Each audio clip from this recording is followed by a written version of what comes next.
Welcome to Truths, Proofs, and Firewater Reviews. I'm your host, Lindsay, and this is John, risking his liver to discover new whiskeys. We base our reviews on a 25-point scale, 5 for the smell, 10 for the taste, 5 for the finish, and a combined 5 for the bottle and look of the juice.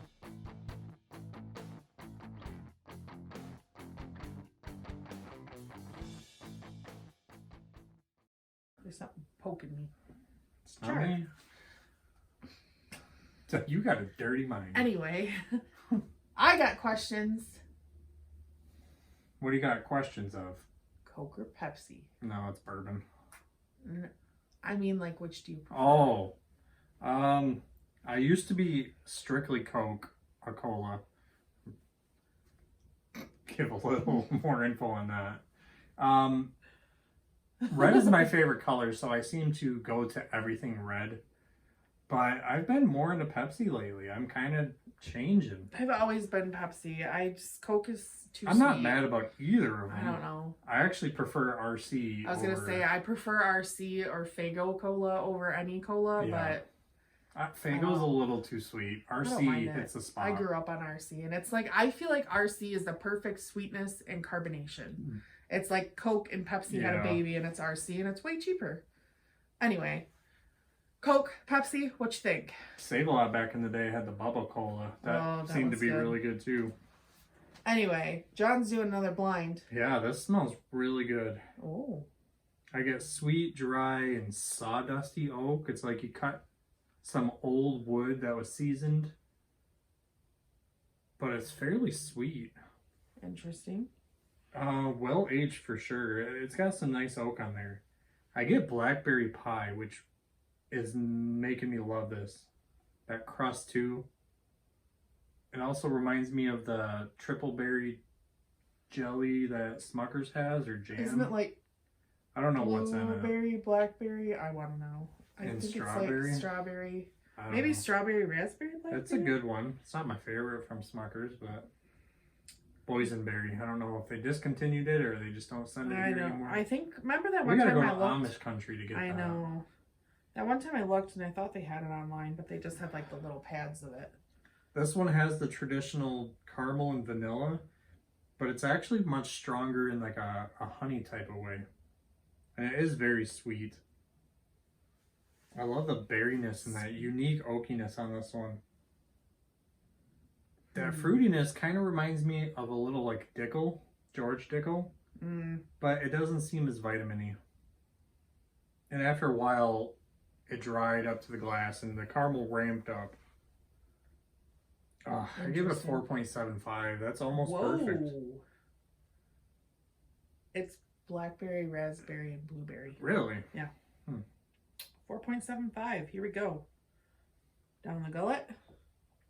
Same type of oak notes, but not as strong. Sawdusty? A little bit. It's more on the charry side of oak, though. Okay. It's got the vanilla. It's got a little spearmint and wintergreen in there, just slightly. Grape gumball. Grape gumballs. I always have a pinky up because my hand won't fit on the glass. It's not because I'm fancy, because I'm not. Nope. It's got a little floral in there.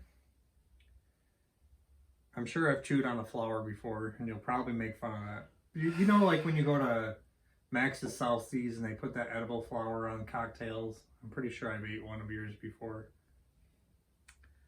Yeah. What flowers are those? Orchids. They're sweet, aren't they? I don't know. I don't eat them. I'm pretty sure I've eaten one. Probably. That's what it reminds me of. It's very good. It's not as special as it is on the nose. I feel like the nose on this one is always so much better than the taste. I don't know. It does have that berryness in there, but it's more of like a juice box or a fruit snack type of like fruit. Artificial? Yeah, but good. I don't know if fruit snacks have pectin in it. It's something like that. Okay. I like it though. I give it an 8.25. It's not blowing me away, but it's not drink it. Yeah. Okay. Fedium is Minish. Medium is Finnish. I still can't talk. Speak Pig Latin. Thanks. Finnish is medium. Okay, there we go. Did you just call me a pig? No. Pig Latin, where you speak backwards or something. I don't remember. I think it's an actual language.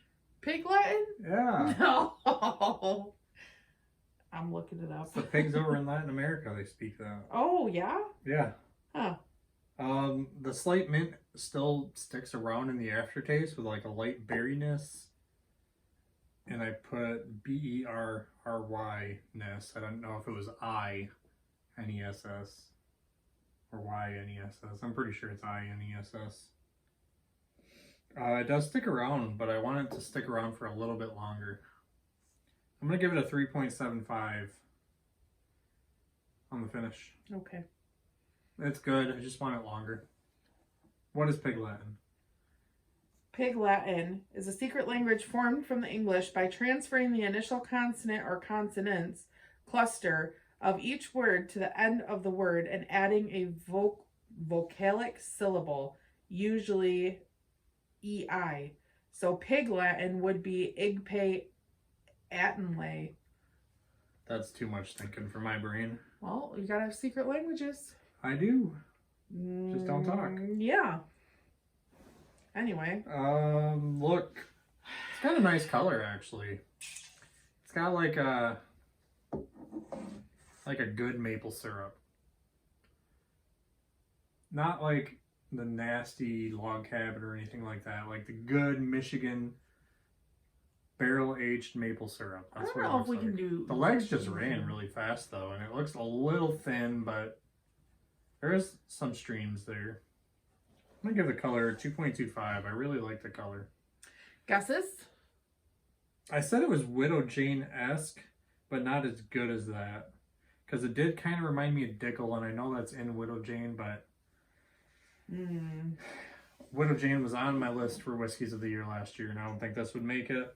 I did say 90-ish proof, but I don't have an official guess. Oh, okay.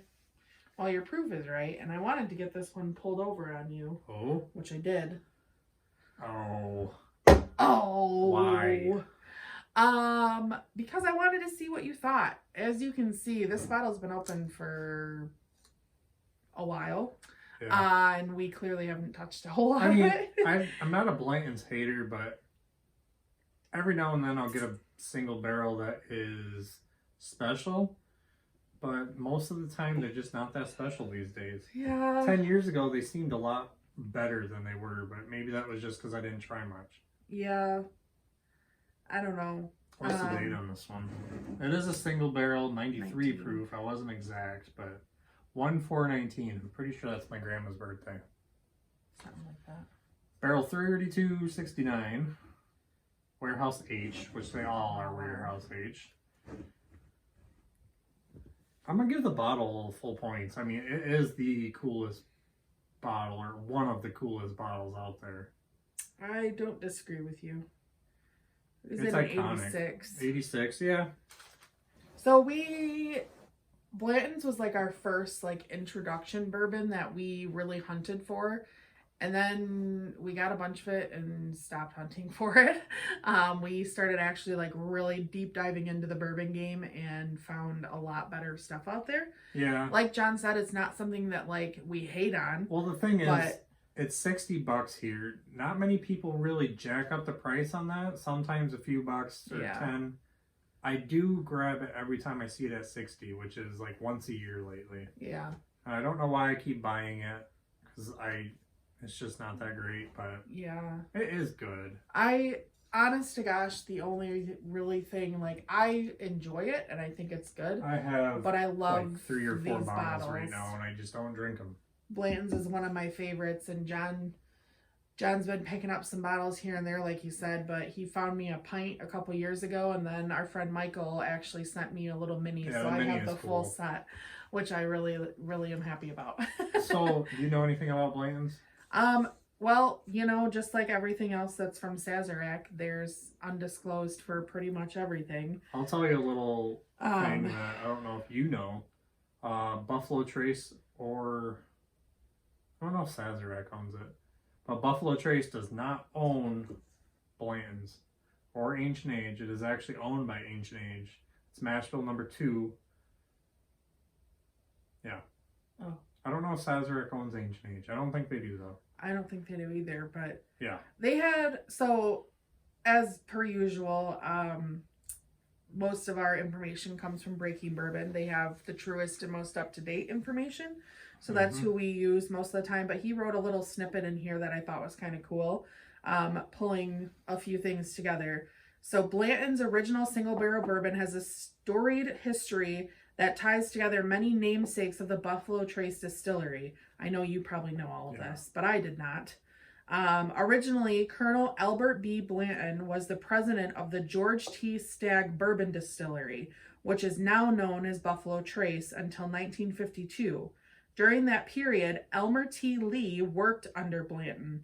As Lee was nearing retirement, he decided to bring forth one last product. A year before retiring, Lee brought to market the first commercial single-barrel bourbon and named it Blanton's after the late Colonel. Taken from the middle sections of the Buffalo Trace's Warehouse H, Blanton's original single barrel was once designated only for ambassadors, dignitaries, and Colonel Blanton's family and friends. However, in 1984, Blanton's bourbon was the first ever bottled single-barrel bourbon sold commercially. This barrel of Blanton's original single barrel was dumped on 332 or 323 of 21 was the one that he reviewed. Yeah. So I will tell you a little fact. They are not the first single barrel. They are the first marketed, the one that was first on the label. But Old Forester was the first one that did a single barrel, but they just did not put it on the label. They did not market it. They just didn't really I was tell going to say, anybody. I thought you and I had talked about this before. Yeah. That there's a little Pretty bit sure of that fact came discrepancy. from the Stave and Thief Society. I listened to ABV Network shows and older shows. He had commercials. Steve had commercials that said facts like that. That's where I learned that. Interesting. Yeah. But well, it's a good bottle. I mean, if you see it for 60 to I 70, would not pay what I've seen some of them go for. No. When John and I and our girls went down to Florida, there's some of them that had Blanton's for $1,000. There's some places that had it for $500 in a glass locked case, way up high on their shelf. I mean, 100 to 125 for like the gold. It was straight from the barrel. But I don't know. Who's not had this? Is there anyone that has never had a bottle or anything? Curious. Yeah. Just curious. It is hard to find, but in a few states, our friends Chris and Kara in California said that it's everywhere. Everybody sells it. It used to be everywhere here in the grocery stores, and they find like the straight from the barrel ones and stuff like that, which is just weird to me. I've never seen those. I feel like they see a lot of stuff we don't. But, yeah. Well, there you have it, guys. Blanton's for today. So that wraps up this review. Leave a comment if you have tried this whiskey and let us know what you thought. Please like and share to social media, subscribe to our channel, and don't forget to leave a suggestion for our next review. Thanks for watching.